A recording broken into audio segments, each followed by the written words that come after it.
is Maxx Crosby signing a deal at 33 or $35.5 million per year to stay in Las Vegas. This wasn't something that the Raiders needed to do. Maxx Crosby has 2 years left on his contract. But with a new regime coming in, with Tom Brady now having more influence as the minority owner, with John Spytek in as the general manager, with Pete Carroll, of course, in as the head coach, I think it made sense to do this. And it made sense to do this not because he's just a great player. It goes beyond that. And it's similar to what Josh McDaniels and Dave Ziegler did when they got in there 3 years ago and extended Crosby as one of their first moves. A lot of times when you come in as a first-year head coach, first-year general manager, you want to make some moves that signify who you're going to be going forward, who you want to be going forward. And I think that's exactly what this is.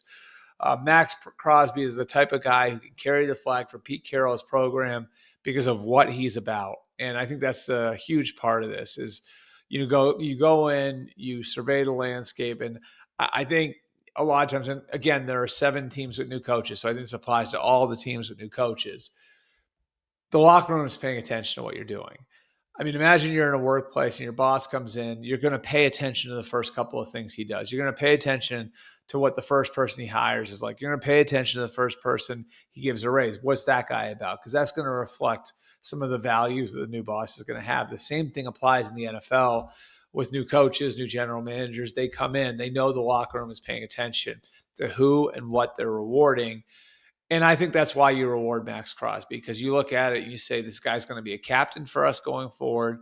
We are paying a guy based not only on what we think he can be, because you're not going to pay him if you don't think he's can be a great player over the next few years, particularly not at that level. But you want to show the locker room, hey, we're going to reward guys who do the right thing. We've got a couple of guys here who we don't have to wait on. We don't have to wait to see what they're about. We know what they're about.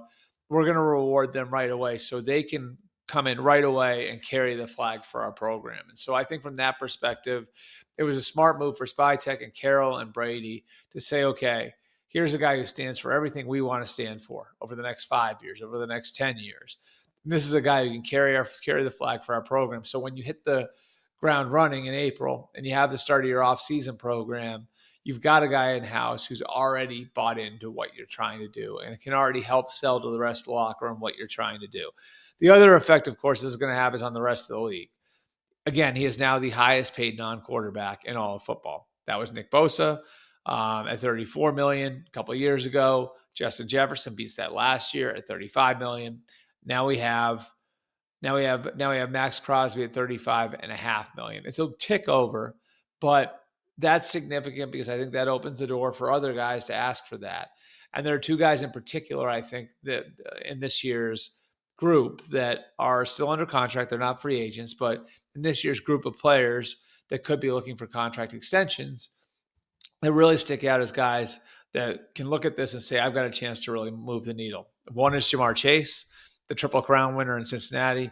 The other is Micah Parsons in Dallas. Both those guys can now look at this and say, the Justin Jefferson deal is no outlier. The Nick Bosa deal is no outlier. And not only am I looking at like Maxx Crosby's deal and saying, now like this has become the new norm for players of my caliber, now I've got a chance to change the dynamic the same way that Nick Bosa changed the dynamic a couple of years ago when he really moved the market. And I think if you're Jamar Chase or you're Micah Parsons, you probably look at this now and say, I'm fully justified asking for $40 million per year.